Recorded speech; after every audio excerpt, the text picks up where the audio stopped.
Hi, I'm Dan Kogan with 360 Precision, the owner and founder, and we are here today shooting our Accuracy Matters podcast, where we discuss basically the firearms industry, competitions, hunting, training, and accuracy of firearms.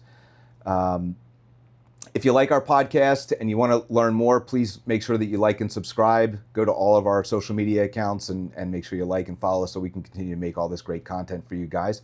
Really would appreciate it. So, without further ado, today I have the pleasure of sitting down with Tom Helenski, who is the owner of Tanner's Sports Center. It is located here in Bucks County, Pennsylvania. Tom purchased Tanner's in December of 2022. Yep. Up until that point, it had been a family-owned company that started in 1992. So I'd like to welcome Tom to the Accuracy Matters podcast. Thank you. It's a pleasure having you here today. We'll give a little our Absolutely. little toast. Thank you very much. So we'll start off at the beginning. We'll make it really long. We'll start off at the beginning. The first guns. I always like hearing about people's first gun. So, I don't remember the first, but The most memorable. so I used to shoot. They had like 22 shoots at Lower Providence Okay. when I was like 7. Okay. They used to do all these little fun things with kids, like shooting out the flame from a candle and stuff Yeah. like that. So that's kind of when it started, and then And about what age was that? probably about I'm guessing like 7, 8 years old, All something right. like that. I actually made the paper for a little competition shoot back in whatever year that was. We'll have to go look 80s. that up. We'll have to go to microfiche and find it. Yeah. Just take the Yeah, which then like from that led to getting into some hunting and then the military, and I don't know. Did you? So you hunted as a kid? Mm-hmm. Dad teach you, Once. or was it an Once. uncle or? Once. He took me once, Okay. which led to a story that I'm not really proud of. But to keep a long story short, he took me out, sat me against a tree, and said, I'll be over that way. If you see anything, shoot it. Well, I was sitting against a tree, and it was like first light, and a squirrel came down the tree and jumped on my head. And kind of dug in. So after I got done swatting it off, I took a couple of shots at it. And when my dad came running over, asking me what was going on, I was like, there was a squirrel. I had a little blood on my head. I said, there was a squirrel. Get in the goddamn truck. We're leaving. So he never took me hunting again. That was all it took. Yeah. So then my older brother took me hunting from that year on. And so when you were out there, that was deer, whitetail. Is that Yes. That's what Yep. you're out for. Okay. Yep. Because well, you saw earlier we had Memphis, our German short-hair pointer. Yeah. So I do mainly upland bird, pheasant. Nice. And, yeah. Yeah, and chucker and so forth. Yeah. That's fun. It was always good because I have 2 daughters, so that's what My one daughter didn't really shoot. My other daughter, but has no issues with shooting, but loves to go out and just like work the dog. Like it's great being behind a dog, like a particular pointer for novices because they point, they don't flush, so you can kind of like I could always prep them. If it's trained right. Yeah, so he'll sit on point. Basically, that when he goes on point, he's locked. Yeah. That there's a bird somewhere within 10 feet of him. Oh, that's good. There's a bird. That's good. And he waits for you to come down. He can be 40 yards ahead of me, and he'll just lock up, and he just sits right there. That's good because it's hard if you don't have a well-trained dog. Yeah, no, he's always been a really good, That's good. hunting dog. So That's good. That's pretty much all I do anymore. I do pheasant hunting a couple times if I can a year, or I do like one hunt where we travel to hunt. Me and a couple buddies will go somewhere. Go somewhere. Go to a different state. This year I might be going to Africa. Nice. Yeah. That'd be a good trip. Yeah. But I don't really do whitetail anymore. No more PA hunting. That's what I've talked to a number of guys that we've had in here, and they're all the same. Everyone said for PA whitetail, I mean, it's one thing if you can pull like an elk tag or something for archery or something like that and get, because we do have some big elk up north. So, but other than that, the whitetails No, Which, I feel like everyone that goes away, that goes to their hunting cabins up the mountains, nobody gets anything. Yeah. And I'm at my house in King of Prussia, and I got 50 deer in my yard. right. You know? They almost look like pets at that point. Yeah. I mean, it's, yeah. um, so you talked about, so you did some of the shooting competitions. Yeah. When you were younger. You did hunting. Anything else? Did you, like, how much practice were you doing, or like was it like most hunters that just typically go out like right before hunting season? So when I was till I was probably about like 13 or 14, I I did a lot of rifle shooting at the gun club, and then you're a teenager. Then I want to. There's other things I want to do. Yeah, I want to do teenager things. I'd go hunting with my buddies once in a while. But it was kind of rare. Didn't do that much shooting anymore. Honestly, I don't know that I ever shot a pistol until I actually went in the Marine Corps. And now pistol shooting is pretty much all I do. Really? Yeah. So let's talk about, so you went into the military. Yes. Right out of high school? Right out of high school. Went in the Marine Corps. I knew I was doing that since I was like in second grade. Yeah, that was just a dream. Yeah. Going in the Marines. Wanted to be a Marine. So did that with the goal of I was going to be Special Forces. Okay. No matter what. I thought I was going to be recon, but at the time there was a new unit that they were really pushing hard, which was FAST team, Fleet Anti-Terrorism Security Team. So sounded awesome, looked really cool. So I went that way, and I did get selected, which was great. So. And how long was that wait? It wasn't really a wait. It was, they were basically selecting out of school. So you had to go to like a special weapons school. Okay. And if you qualified there and all your scores were good enough and your physical fitness test was good enough, they would select you. So I got selected out of that training. Okay. So my real first experience in the fleet, if you want to call it that, it was going right to Fast Company. Okay. So that was a lot of fun. It was a good time. That was a good time. Did you travel? Where'd you get to go? A lot, everywhere. Everywhere. Yeah, we were a quick reactionary force, so we would always be deployed somewhere. Even if we got deployed somewhere and there was no mission for us, we would do training in all these different countries. So we had a lot of good experiences, some pretty shitty experiences, but some were good. One of my favorite stories about that was, Gibraltar, the Rock of Gibraltar. Yeah. So that's a British colony that's on basically the border of Spain. Right. So one of the training operations we were doing, which we don't get a lot of briefs on what we're doing. We were told, like, we're assaulting this beach, making our way through these tunnels, and we got to, like, retake the embassy and get the ambassador and his family out. Well, we didn't realize it's a British colony. There's, like, people hanging out on the beach, and this was, like, 10 o'clock in the morning. We came in off the Mark V boats with the Zodiac boats and assaulted the beach. And there's just tourists or just there just was people laying on the beach that were out. freaking out. I mean, people were going crazy, running around, screaming because all these Marines were assaulting the beach. I guess they forgot to tell everybody that this was happening.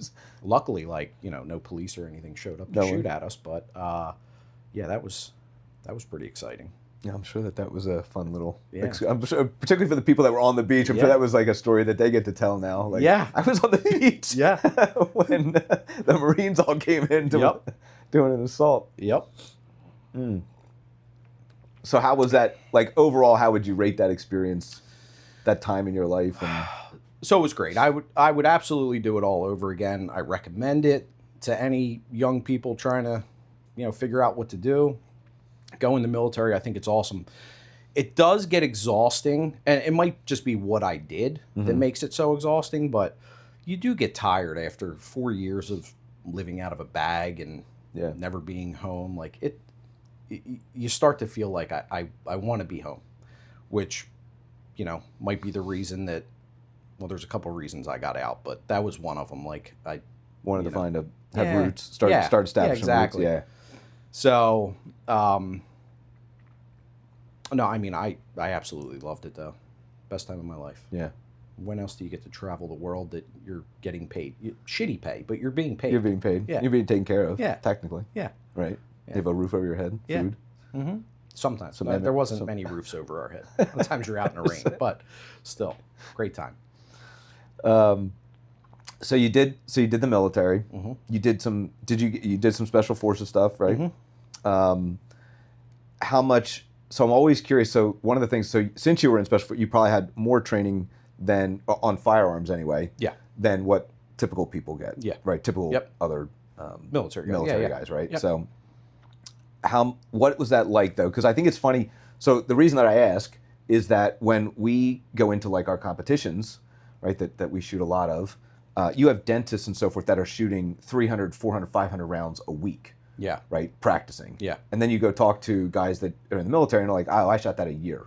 Like what was your... So I would agree that probably 90% of the military rarely shoot. They have to do a qualification once a year, and that might be the only time they shoot. Right. A lot of guys never shoot pistol. So the rifle qual, like, it's stressful for them because they just don't shoot. Right. Now, special forces is different. You're wasting rounds. I mean, you have allotments of whatever it is, 50,000 rounds a week that, like, if you don't use it, you lose it. So, you know, your captain will be like, range day. You go to the range and you just have, like, all the PFCs, like, loading mags for you, and you're just mag dumping to use your allotment. Just use your allotment. So we did it. I mean, any chance we got, you were doing some really cool training. We were shooting pretty much every day. Okay. You were somewhere shooting. So, yeah, we did a lot. And that was a mix of pistol, rifle. Yes. You Yeah, would we had to do qualifications with pistols, so we did a lot of pistol shooting. We had for different operations, you had different firearms. Sure. So we would have like the MP5s, the submachine guns for things. We'd have the M4. My designated marksman rifle was, funny enough, still an M14, a modified M14. Okay. Which sounds crazy, but at 700 yards, man, that thing was accurate as hell. So. And iron sights, or did you have a scope? No, we had a scope. You had a scope. Yeah. All right. Some of the guys are all like, well, particularly in quals, right? It's iron. Oh, it's iron. So it was. Now I heard they changed it. I don't Okay. know now. I'm assuming they're using some kind of red dots and stuff that they have now. I don't know what they're using, but yeah, at the time, everything, if for your normal rifle qualification, it was all iron sights out to 500 yards. Yeah. Yeah.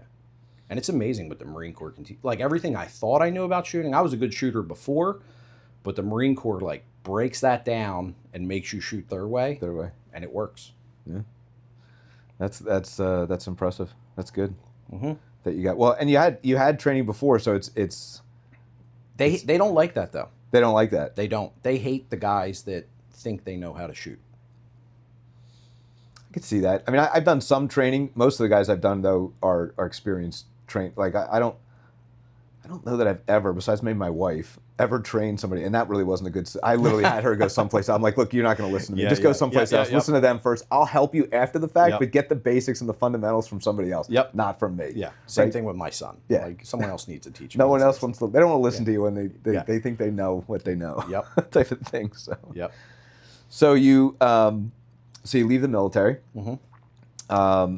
You did start, and you had Helenski contracting. Yes. That was kind of my main business for 20 some years, 22, 23 years.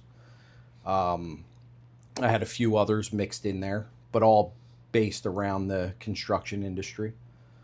So did that, was on my way out of that when COVID hit, basically. Like, Okay. it became a nightmare.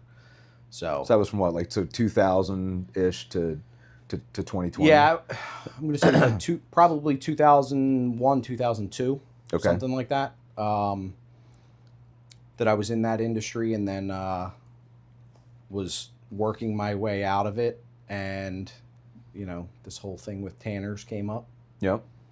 and now I've been there for a couple years. Well, it's a little bit of an interesting. Could you tell the story? Like, are you like? I mean, Just. What? How it came about? Right, just with how Tanner's?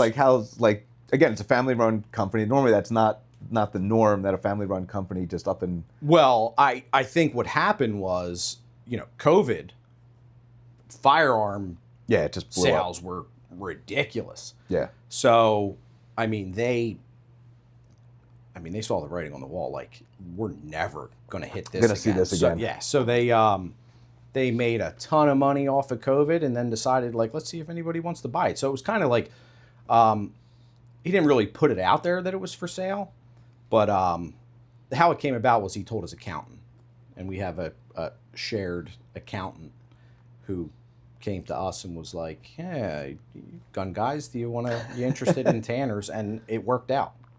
So that's how we got it. Did you ever think that you would own a gun store? No. That was not No. like the dream of the military was there from very early on. This was not. And listen, I'm not a gun nerd. Like, I like guns, I like shooting, but I'm not a gun nerd. I don't know everything about guys that work for me have so much useless knowledge with firearms, and I love that about them. It's great, but I don't have that. I just you give me a gun and I'll make it work. Yeah. I can shoot it, but I don't know the history of it. I don't know I'm the same way. parts are on it. Yeah. People ask me all the time. I'm like, I love the precision and the manufacturing side to it. That is really my obsession. Yeah. It really, and I love shooting. Yeah. But all the geeky, Yes. the nerd type Yes. side to it, Yes. right? Yep. I don't. No, and for me, I need those guys, and I have them. Right. They are. Oh, it's great, right? Ah, Because if you have a question, you just go ask, and they just know everything about any single gun. Oh, what's this? Mark, whatever, blah blah blah. They're like, oh yeah, it's I got guys. the whole history. They look across the room at a gun that's from World War II, and they all. They just start yelling stuff out, like who made it, where it was made. Great. Like, I don't care, but that's wonderful that you know. And I need those guys because 100%. because we take those in and we resell them for people on consignment. So I need those guys to know that stuff. But yeah, that's not me. Yeah. Not me at all. So no, I never expected to own a gun shop. And what's even harder for me is this is probably the most talking I'll do in a week. So I don't, well, in this situation, I don't mind talking to people, but like on the retail side of things, I'm not much of a talker. Yeah. So it's been interesting for me, like when I have to help with sales, when we're really busy, I'll get behind the counter and I'll sell to people, but like my employees will make fun of me all the time. I'll walk over and be like, "Hey, what are you looking for?" "I'm not really sure." And I'll be like, "Well, here's a very popular gun." "All right, I'll take it." "Great, I'll be right back." Like, that's my sales That's the tactic. sales pitch. Like, Here's the pitch. Here's a gun. Yeah. You're gonna love it. Yeah, it's a great gun. Buy this one. Whereas, like, I got some of these guys that'll go into the history of the firearm, and I'm like, dude, stop nerding out on these people. They don't even know what you're talking about. Just help them. Give them a good gun and tell them a little bit about it. But, like, these guys will go into 2-hour conversations with people about their firearm. So that's not me. The other hard part about it is, so in my business, I had to sell when I was doing the construction end of things. I had to sell, but I was dealing like one-on-one with somebody. They already know what they want. They're telling me what they want, or they're giving me prints, and I'm like, yeah, no problem. Here's the price. We'll do it. Right. Retail is so hard because the personalities on these people, most of the time it's fine. I actually love dealing with women. Yeah, They're really? so much easier to deal with. Whereas, like, so many of these men, I'm like, like I can't deal with the attitude, the know-it-all. They're going into stories about guns that I'm like, yeah, I don't really care. Like, do you want this one or not? I'm not a good salesperson when it comes to like firearm sales. Right. So I try to just push that off on my employees. Like, you guys sell, I'll do whatever paperwork I need Yeah. to do. Let me take care of the back end stuff. Yeah. It's not that I feel like you're very personable. You and I get along very well. Yeah. Yeah. I would say I'm kind of the same way. I do have, in my previous company, I did do a lot. I was basically the primary Rainmaker salesperson for that company. Yeah. But it was, There it was more me designing, like listening to what somebody had to want or wanted, and then giving here's my expert opinion Yes. on how to design and put this together. So I did do retail when a company before that, my father's company, for locksmithing and so forth. So we sold locks and so forth.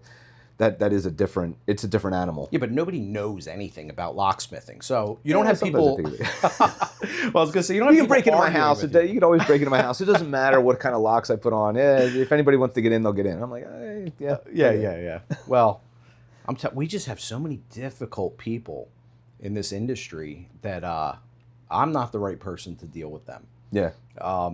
I try to avoid it. Sometimes I have to get involved because they ask, like, let me talk to the owner. I need to, and I'm like, oh man, I have to like really focus on keeping my cool and trying to help this person out. But I mean, when you get a guy that walks in who's like, I'm here for a 22. 22 what? A gun. Don't you sell guns? We do. Are you looking for a pistol, a rifle? Oh, I already spent 3 hours last Saturday with someone. I'm not dealing with this again. Okay, neither am I. Oh, tell me what you want, and I'll help you out. I want a 22. 22 what? Yeah. You know what I mean? Like, that's the stuff you got to deal with. Like, why are you coming in here? I pride our shop on being very nice. I don't know if you ever go to gun shops, but Oh no, believe me. a lot of gun shops, people are, I don't know why, the employees are already irritated. They're very short with people. They don't make you feel very comfortable. I pride Tanner's on being like friendly as can be, family environment. We have children in there. We have dogs in there. People bring pets, their whole family. And we're very nice to everybody. But some people like just drive you crazy. So 90% of the time, I love it. It's great. 10% of the time, I'm like, I got to get out of here.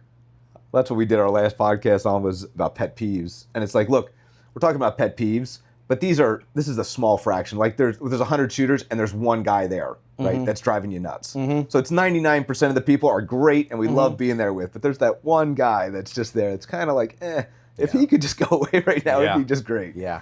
And that's why we basically say it to hopefully point it out to some of these people. Maybe they don't know that they're being like that. But it is also funny that about the women thing, because we talked about that in shooting competitions as well, that not all women, not all men, but a lot of the particularly the younger girls will take criticism much easier than what a guy would do. Yeah. Right? Yeah. So they become better shooters faster because they're willing to listen to the advice that they're being given. Yes. Like we've said, like, look, there's shooters that are brand new, and there's a guy that's like a top 10 shooter in the country.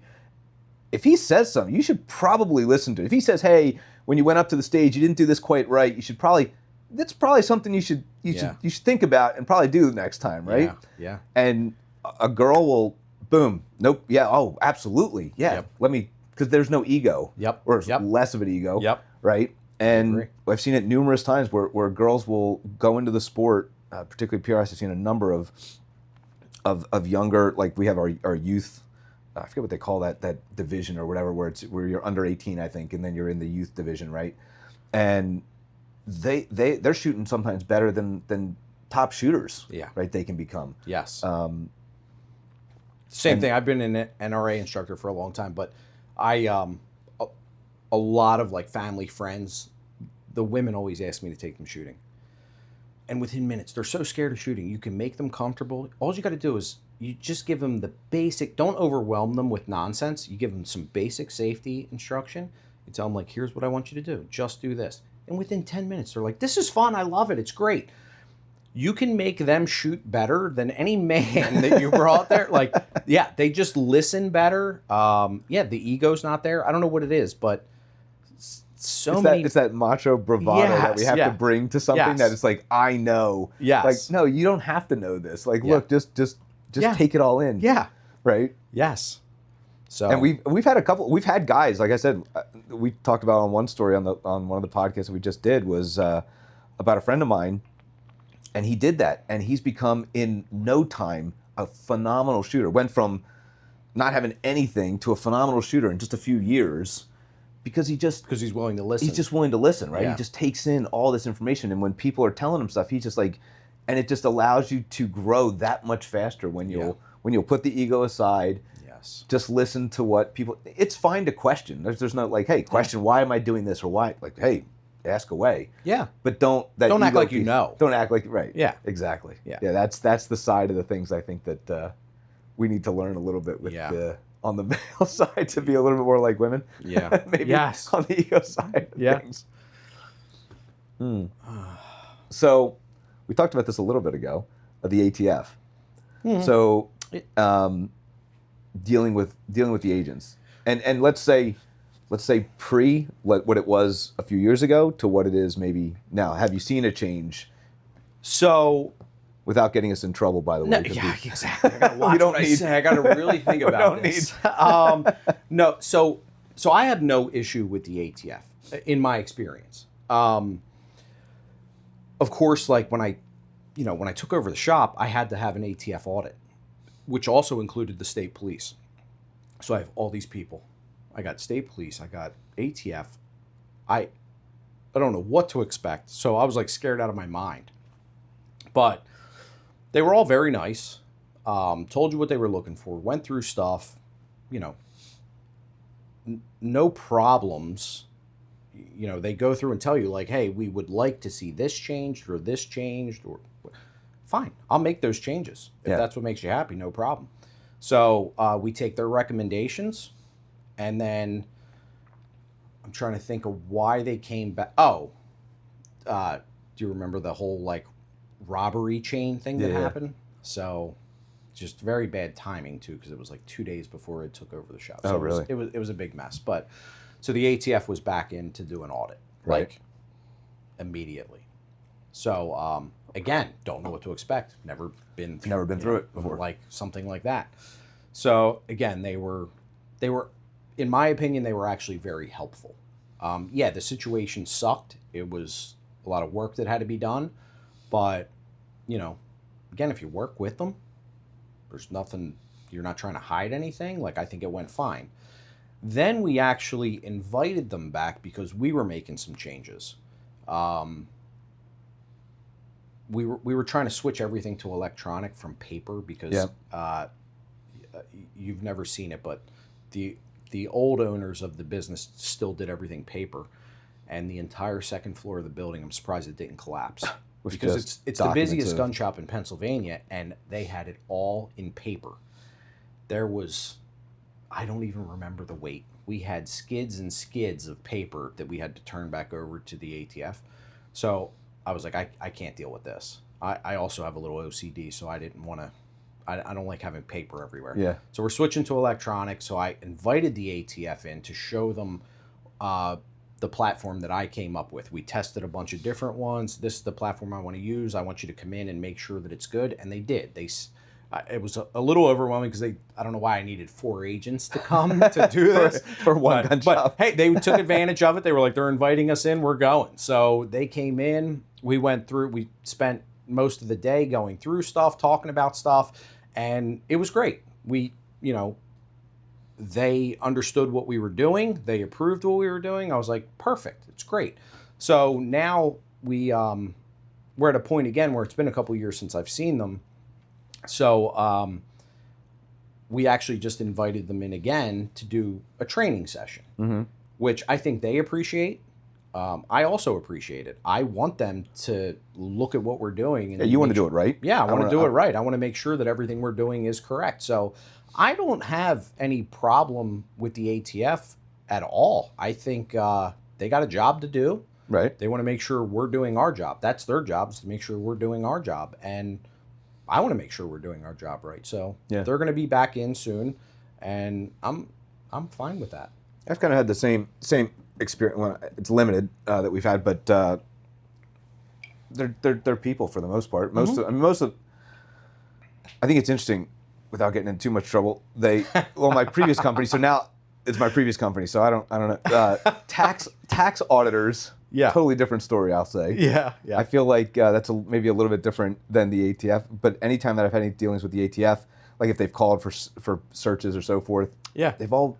It's almost it's honestly kind of amazing how pleasant and nice they've been on the couple of times. They're like, oh, I just need this information, and you give it to them. They're like, oh, okay, great, thank you so much for for helping us out and doing whatever. And I'm like, oh, okay, like, all right, like that's not what I kind of expected out of the interaction. But I would say that I've had similar experience with them as well. And I have so, and you haven't seen any change like administration. Well, I mean, it's fairly new, obviously, in the last year, but it is. But I think there was a big scare during the Biden administration. They were shutting down a record number of shops, right? And they had like a what did they call it? A zero tolerance policy that any mistake, yep, they'd shut you down. Well, do you know, like in my gun shop, when I have 12 people running forms and doing, I have 2 compliance officers. Like we're double checking, triple checking. Everyone's doing their job. But do you know how hard it is to make 0 mistakes? Like, what do you mean by mistake?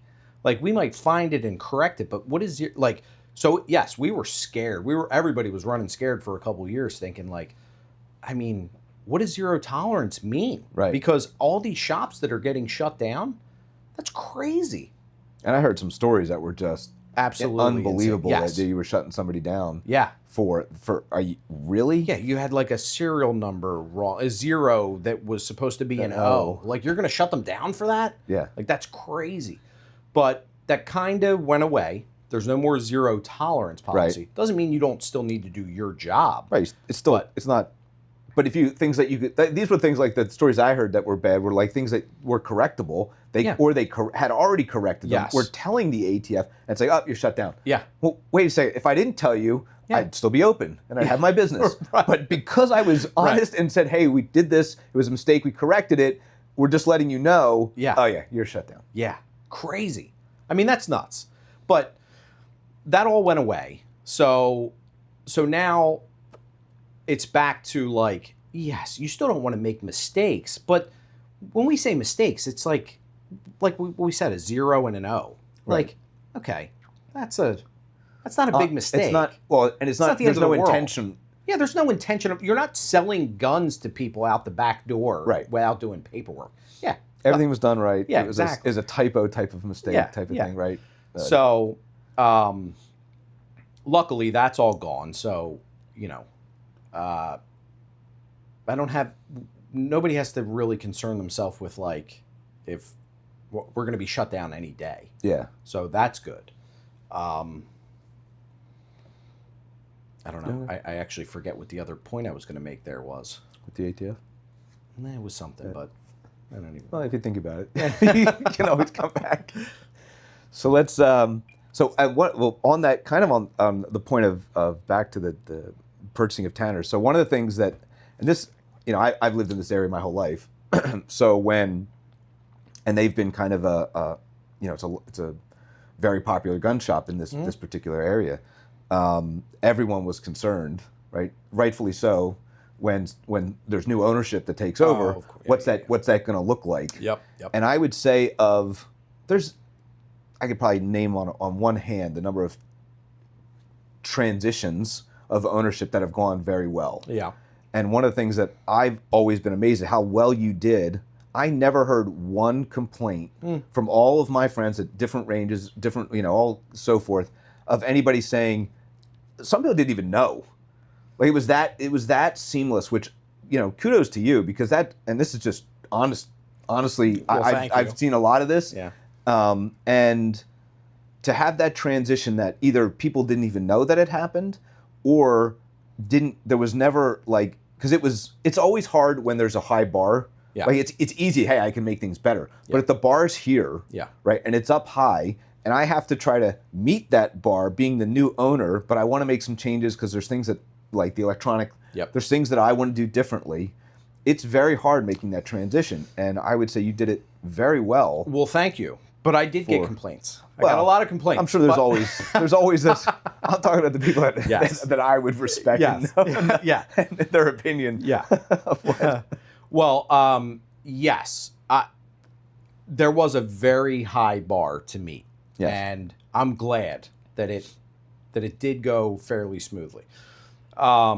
I did make some changes that people didn't like. For what, since we're on that subject, the switching to the electronic forms, I've had a lot of guys say to me, like, I don't like it. I'm not shopping there anymore because of the electronic forms. And I'm like, well, but why? It's actually easier. They're like, it's electronic, and now the ATF and the state police, everyone knows what I'm doing. No more so than they did before. Yeah. It makes no difference. So there's this big misconception that, like, by filling out an electronic form, that now everyone has that. No, they don't. That's an internal document that we have. Yeah, they still can't. They still have to come to you and request if they need to do a trace. I try to explain to people, like, you have no idea how a trace works. They think that everyone, when you buy a firearm now, everyone knows there's some database that has your information in it. It would actually make my life easier if there was, but they don't, believe me. Like, it's ridiculous how hard it is for them to trace back a firearm that they find. So I got complaints about that. Believe it or not, I got complaints because we did renovations in the shop. Oh, really? Yeah, like all the, the slat wall stuff that we put up, which this wall looks beautiful, by the way. Thank you. But the walls that we did, guys would walk in and see it and be like, nah, there goes this business. I'm not shopping here anymore. Prices just went through the roof. What are you talking about? Prices are exactly the same. I just did some renovations. Like, I want to make it look nicer for you. Is that okay? Yeah, Like, no, I don't like it. Yeah, I got rid of some of the mold. I mean, I made the bathroom where you don't feel sick when you go in there. I like the old. I don't know what to tell you. You can never please everybody, right? Can't, and that's in being a business owner. That's so hard. A golden rule. I feel like of knowing you're never going to please everybody. Yep. So we've had we had a good relationship with Ray Jr. Pryor. I was a little concerned, obviously, because they were a good dealer of ours beforehand. I think we have a great relationship now as well. Yeah. And I thank you for continuing that relationship. Yeah, absolutely. I mean, it's been good for us. Hopefully, it's been good for you. Yeah. So we had you guys up to. So I had a property. That was awesome. That had its own range on it. Yes. And we had you. I don't know, maybe 10 employees, 7 employees, something like that, something. Whatever it was, probably 10 people. Yeah. About, come up and shoot in general, and then shoot a bunch of our rifles as well. So I don't know if you maybe from your side, I know my side of the story, but like like your side of the story. I'll take your side. No, it was that was an awesome event, and I appreciate everyone at work appreciates you doing that. That was very cool. They don't get to do stuff like that. No other manufacturer is taking my whole crew out to a range to shoot and try stuff out, which, by the way, also helps your sales, because once they do stuff like that, they're like, this is awesome. If everyone did that, it would be hard to decide, like, who's... Yeah. So, I won't let that secret get out, anybody. But it was a great event, which was very much appreciated, but it also really opened our eyes to, like, how good your stuff is. Like, I was extremely impressed. This actually. Yeah. This was, what was the other side of the pond? 1,300? No, it was 1,000 to the back of that pond. So it was 1,000 yards, and then we had one out at 1,340, I think 1,345, something like that. Was I shooting this at 1,340? Or was this just over the pond? I think it was just over the pond. All right, at 223 would be a little tough to get to 1,300 yards. All right, so it's weaker than I thought, but it's only making it to 1,000 yards. 1,000 yards with zero effort, dinging that steel was impressive. Yeah, I mean, that's great. So you make some really good stuff. The guys all loved it. They were very impressed, and I mean, hopefully your sales have increased since you brought my crew out there. Yeah, I think they definitely have. So, and that brings me to so I have a little surprise here. Let's see. We have for you. Oh, what is this? Our 2025 Dealer of the Year. Ah, nice. So Sweet. You guys have been, again, one of our top dealers. Okay. For a number of years. Which camera are we on here? Show that to everybody. So and I hope that we continue on into 2026. But it was a good 2025 with you guys. Good. Well, hopefully 2025 was a rough year. For the industry. For the industry in general has been a little bit. Yeah. Not just a little bit. There was August or whatever. I think it was August was probably a pretty bad month across the board. It's been rough. So I'll be expecting one of these at the end of 2026. I'll keep it up, man. We'll do it. I'm all about it. Hell yeah. So. I mean, you guys make some awesome stuff. And also the fact that, so in this industry, someone buys a rifle from us, they have a problem with it. We have to go through trying to get it sent back, to get it repaired or whatever. Not that it happens that often with anybody, but, it's a pain in our ass. It takes weeks, if not months, to get the rifle back for people. You guys, we haven't even had problems with your stuff. People wanted to make changes to it. We call you to ask if it's possible. Yep, give it to us. Done, back in a week. I mean, I just don't think people understand the value of that. I mean, you're also local, which definitely helps. But you guys are so responsive. And you make a great product to begin with. So, I mean, I did a video the other day just talking about like the reason that we built the Recon initially. So I really wanted to make the video much longer, but we ended up just trimming it down to this is how the rifle started was what it was going to originally be. And we were going to just talk about it. Like, here's how the rifle started and here's the evolution over the last few years. Because basically as I saw things, and I did this in my previous company too, as I saw things that could make it better, I would improve those things. So when we had another company was doing another range was doing some testing for us, and they went through 9,000 rounds without cleaning the Recon, and the bolt broke finally. So we went, all right, well, we got to get a better bolt. So we got a better bolt, right? It was like, look, I don't want this thing to ever fail. Yeah. So if I can make an improvement, or somebody comes to me and says, hey, look, this is better, and we can test it out and prove it's better.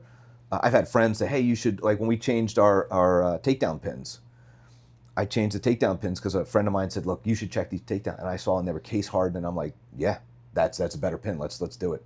And we didn't increase the price. I just went like, nope, it's a better pin. Do it. I'm sure Rob told you that we had a customer that bought, not the Evolution, it was the Recon. I think it was a Recon. So you already heard this? No. Oh, that he brought it back in to sell to us.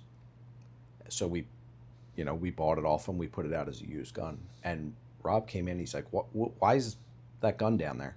And I was like, oh, someone just sold it back to us. Why? Like he was like freaking out. Like, why would someone do that? What's the problem? And I'm like, there's no problem, Rob. The guy just, needed some money. So people sell guns. That's what they do. He's like, why would he sell our rifle? Like, he was so pissed. So upset. I was like, it's okay. People actually do. There is an entire market of used guns out there. Yeah. It's not that. Yeah. That's a bad thing. He was very upset about that. Well, it's pride. I mean, he's got a lot of pride in the rifles that we put together, and I feel everyone here really has that kind of mentality, and that's kind of what I try to instill in them. Is like, look, we want to build the best thing that's out there, build the best rifle, and if I can make it better, I'm definitely going to try to make it better. Yeah, you got a great group. If we can. You got a great group of people here. Well, thank you, appreciate that. Yeah. So let's talk a little bit about here. We talked to what drew you into shooting and so forth. You do training now? So if I call up, hey, I need some training. So no, I mean, I'm still a certified instructor, but I do. You mean train other people or train myself? Because actually, it doesn't matter. Either way, no. No. Either answer is a no. Don't call up Tanner and ask Tom. Tom, hey, Tom, I need some training. No. I never have time to shoot anymore. So I make it a point to try to get out and shoot. But the only thing I can do anymore is like I go to Lehigh Valley on Sundays. Yeah. Now it's cold as hell. I don't usually go, but You're turning into a fair weather shooter like me. That's Yeah. what I call myself. I'm like, I go to a match, and if it's too cold, I'm like, I'm out. Yeah, It's yeah. too cold. During the summer, though, I'm all in. For Sundays, go do some sporting clays. Love it. Once in a while, I'll make it up to Langhorne for their steel shoots. They have some awesome shoots up there. It's so much fun. No other range lets you do that stuff. Yeah. That's where I actually have to go tonight to a meeting to vote to make sure that that stays in place. Did you ever go up there? I've never been to Langhorne's place. I've only so I belong to New Holland and Mifflin. Okay. Are the two like steel clubs that. Well, they do what they call basic pistol. There's nothing basic about it. It's the only place I know that you can draw from the holster, shoot on the move, tactical reloads. That's a good board. Typically, it's because of the board, right? So it's the board members that make a good club. It is, absolutely. So I try to make it up there as much as possible to do some of their steel shoots. They have some great 3-gun shoots and stuff like that. They do a lot of fun stuff, which is really good. So I try to make that stuff. But I probably shoot 75% less than I did before I was an owner at Tamers. So yeah. So no, I'd like to shoot a lot more. It's been hard. No, I believe me. This last year, I shot the least of any year prior, because running this and trying to, and obviously transitioning between my old company to this company, was I shot one match. It was a 2-day match. I went for 1 day because I had to come back on the second day. I couldn't shoot 2 days, but I wanted to see, like, we talk about this a lot. Like, it's a lot of friends that are there. So I was like mainly there just to see people I hadn't seen all year. Yeah. To go hang with them and just just have fun for the most Yeah. part. For me, it was more about that than even going to shoot so much. But I mean, I got to shoot a little bit at my property, but most of the times we went up the property, we were talking about, I had to maintenance the property. So when I would go up there, I would either be there assisting other people that were up there. I was either training or helping or doing whatever. Yeah. Or I was doing maintenance. So Yeah. I ended up never getting to shoot. I know. When you brought us up, you were helping everybody determine where their targets were, how to use the rifle that you brought, whatever. Yeah, you didn't do much shooting then either, which, I get it. Yeah, when you get busy with a business, unfortunately, the downside, even if it's in the gun industry, you would think like, oh, well, you're going to a gun shop, or you're in the, nope. I shoot less now than before. I know. Than ever before. I do have a goal this next year, 2026. I am going to make it to more matches, even if they're 1-day matches. I'd like to get to, because there's a bunch of 1-day matches that I really would like to just get to and just try to get back to some of that fun, because we do enjoy it. I do. I mean, I love it. I love shooting. But actually, I say that. You know what I hate is that most of the places you go, it's a 100-yard range. Yeah. It is not fun anymore. That's why I shoot more pistol now than I do rifle, because it's no fun to just go and... A rifle at 100 yards is You shoot is 3 nothing. rounds and you're like, well, my rifle's still sighted in. All right, I guess time to go home. Particularly if it's paper. And then 100 yards, really, what else are you going to shoot besides paper? Yeah, yeah. So going to your place was awesome, even for me. I loved it. I haven't been able to do anything like that in a long time. So that was a lot of fun.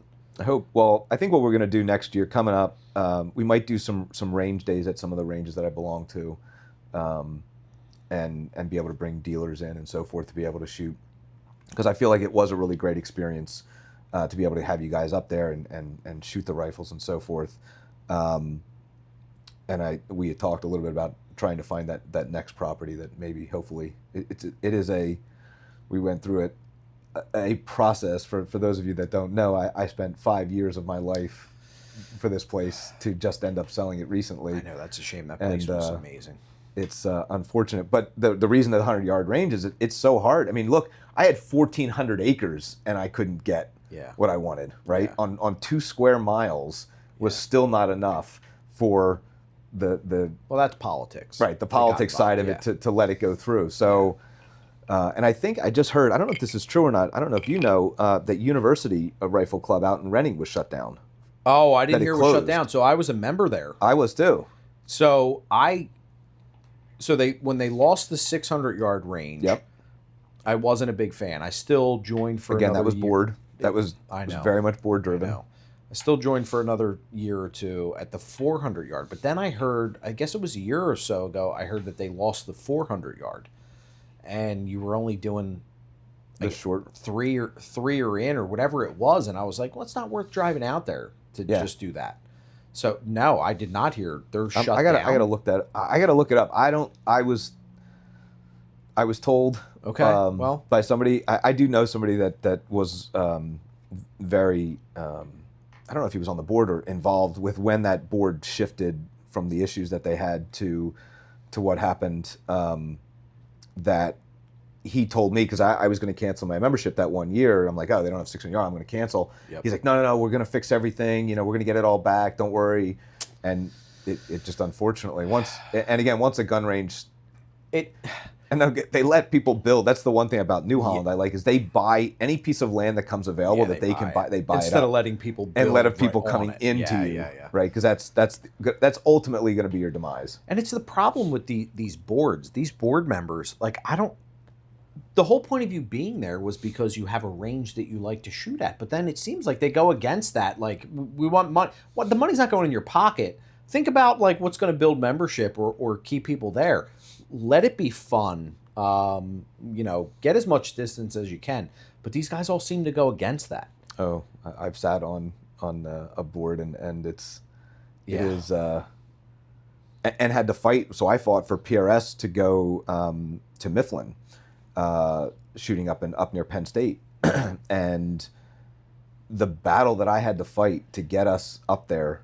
I mean, literally. So the first year, I had to pay. So normally it's a split of the match. So basically the match, whatever the number of shooters that come, they split whatever the proceeds are. So $50 a shooter, we get 100 shooters, $5,000, whatever, and they split it between the club. And I had to pay to bring the matches up there. They wouldn't let that. They wouldn't do that deal. So I had to basically rent the range. So I basically rented the range personally, so that we could go and take the matches up there. So that was 2 matches that one year. Then once we had proven ourselves, because again, it's a lot of older shooters that are not used to the moving around and that type of tactical type shooting that, like you're saying with pistol. I'm impressed that Langhorne does it, because that's what they get. Rightfully so, they get nervous, and you should do your vetting to make sure that the people that you're letting do these things are going to be safe and do the right things. Yeah. But honestly, we have to, as a 2A proponent, right? We have to be able to bring new shooters in. We do, and here's my problem with the vetting. So certain ranges,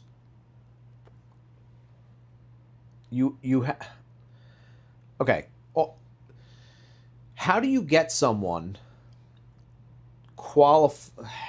How do you get someone who you would determine is qualified to do these shoots, to draw from the holster, to do these things, when no one lets you do it? Right. How do you get the experience? Yeah, how do you get the experience to let them do it? I mean, unless you own a farm out in the middle of nowhere and you just do it on your own, there's nowhere else around here to do it. So what I liked about Langhorne is they'll let anyone come in, but their RSOs are great. And the RSOs are right there. Without breathing down your neck and making you feel nervous, they will train you to do this shoot so that you keep coming back, you get the experience, and now it's fun. It's safe, it's fun. So, yes, is there going to be the occasional, like, ND or something? Maybe. But as long as it's in a safe direction and no one got hurt, okay, the board shouldn't shut it down. Just, talk to the RSOs. That's the reason that we have layers of right. There's all these layers of safety that are put in place, because if you miss 1, 2, but okay, we know where the round went, or like, okay, this happened because these things got missed, but ultimately the gun or whatever was pointed downrange, and we know where the round went. Yes. Right. Yeah. There needs to be places where people can learn how to do this stuff, especially this day and age when everybody's buying for self-defense and everyone wants to carry a firearm, but they don't have anywhere they can practice drawing from the holster. Any of these ranges you go to get a membership, or even go do a daily shoot, like I just want to shoot for today, they're not going to let you draw from the holster. But that's what you need to know how to do to defend yourself.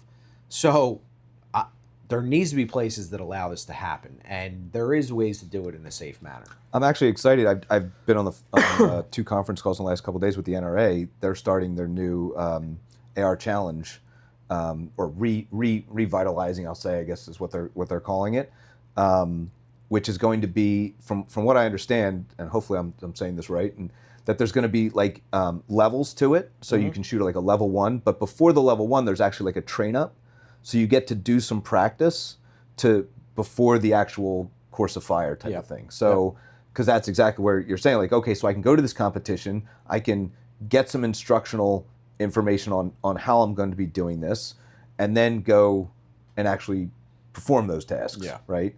And because I've talked to a number of people, and PRS is a big one where I'm amazed. Like when I did PRS, I went to 3 training classes before I shot my first match, right? And at that point, they had said, look, you need to go shoot a match, because when that buzzer goes off, other stuff's going to happen in your head, like that we can't train you on type of thing, right? You need to put yourself in a competition in order to truly become better at that point. So you can go to as many trainings as you want, but at least I had all my fundamentals down when I went to my first. I still sucked my first match. I was still terrible. 0 the first 3 stages, and it was awful. But you have to, and I made a commitment to it. Literally my goal, and I talked to our Gunsmith Braxton. Our goal on our first 2 matches, we had the same goal. It was do not DQ. Like, just don't get disqualified. That is simply, I don't care what I get as a score. I'm not walking out of here getting disqualified. I am just going to be safe. That is my entire goal, to just not get DQ'd from this match. So, interesting. So we have another topic that we want to talk about is your 308 coffee company. Oh, yeah. So I wanted to bring that up because I find it interesting too. Yes, yeah. So I've had a few people ask me, like, why'd you start that? How'd you start? What, what's the deal? So it kind of started out of, I don't want to say boredom. It's not like I'm you got nothing else to do with your time. Kind of. But I also am big on donating to veteran organizations. And it's a little difficult to do through the gun shop. And for one, because there's a lot of organizations that don't want to be associated with the firearm industry. And, and I understand it, even though it's for vets, which doesn't really make a lot of sense to me. But it makes it difficult to promote it and do things when it's a firearm business doing it. So I started the coffee company, which I thought was going to be extremely simple, and it wasn't, and it's still not. Nothing ever. But I started that so that I would have an easier way to donate to veteran organizations, and I have 3 right now that I really like, that have, done a lot for me that I want to give back to. So I started this, and I'm really hoping that it takes off. I mean, I need to do some more marketing and stuff, but it's definitely picking up, and a big portion of the proceeds are going to go back to these organizations. And that's the mission. That's the company's mission. Yeah. Is to help support these veteran organizations and so forth. How do you, on the marketing lines, how do you distinguish? There's a lot of coffee brands out there, right? How are you trying to build that? So it's and that's part of the problem, is it's not as easy as I thought. I was like, I mean, with the industry I'm already in and all the people I know, like it'll go great. Well, with all the hurdles that you run into doing this and thinking you're going to keep the cost lower than anyone else, which is bullshit, because you're not. Once you get into like how much everything costs to market it, to get your bags right. I mean, it's ridiculous how many things go into this. But I guess our biggest, there's a lot of companies that donate back to veteran organizations, but we're really focused on that. The fact that I am a vet, we're still in the process of getting our disabled veteran, what's it called? Disabled veteran, however you say it. Whatever the government term. For disabled veteran-owned business is, to also sell to the government. Okay. I think that's where a lot of the proceeds will come from, because they do set aside, they have money for disabled veterans that they'll buy from us just because we're disabled veterans, Right. which will help us make money to donate to these organizations. So we'll see how it goes. I don't know. Just, something I did, a way to give back, and hopefully it works out. So I have a second prize or second surprise. Am I getting another gift? You're getting another. This is gift. better than Christmas. I know, right? This is after Christmas, and you're still getting gifts. So I am very happy that you're doing this. Yeah. So we are. Well, is this a big check? There's a big check. Do I get a big check? You get a big check. We're going to What is donate this? $2,000. You are? Yeah. Dude, you guys are amazing. So Thank you, sir. I really Is this appreciate on camera? you guys. Do we have this? Can we fit it? Really big. You have to move it just to get it on the whole screen. All right, now I got to read it. Did everybody see it? Did everyone saw it? 3 coffee. Nice. All right, do I take this to the bank? Will they? Yeah, I cash think this? they'll cash that. I think if you just All take, I did sign that, so I mean that's You did that's sign so that's probably legit that you can just go to the bank, just be like, hey, I got Here. this. I need to cash this right now. That is awesome. Thank you, man. I Yeah. really appreciate that. You are welcome again. You guys have been great. You've been great, and I wanted to just again, if we can give back as a company, again, I'm very big, and I've been talking to the NRA the last couple of days again about. Rising tide raises all ships type of thing. It was told to me a number of years ago in the competition world, and I've always liked that. I'm friends with a number of technically what I would call competitors of what we do, and we all get along, That's good. right? So I wouldn't say it's different than my previous business, but it's different than my previous business, and there's just a bond I find between all of us in the shooting community, and we need to continue to grow that bond as much. There's enough forces working against us that we need to really work to build a stronger relationship between all of us. Yeah. So I agree, and I'm all about helping you guys out. You guys help us out. You make a great product. hopefully a very symbiotic relationship that we get Yeah. out of it all. So. All right. So if you have any questions, please let us go to the comments section down below and make sure that you comment anything. I can always reach out to Tom and get any answers if you had questions about him. Make sure you go visit the shop. They do have a phenomenal shop.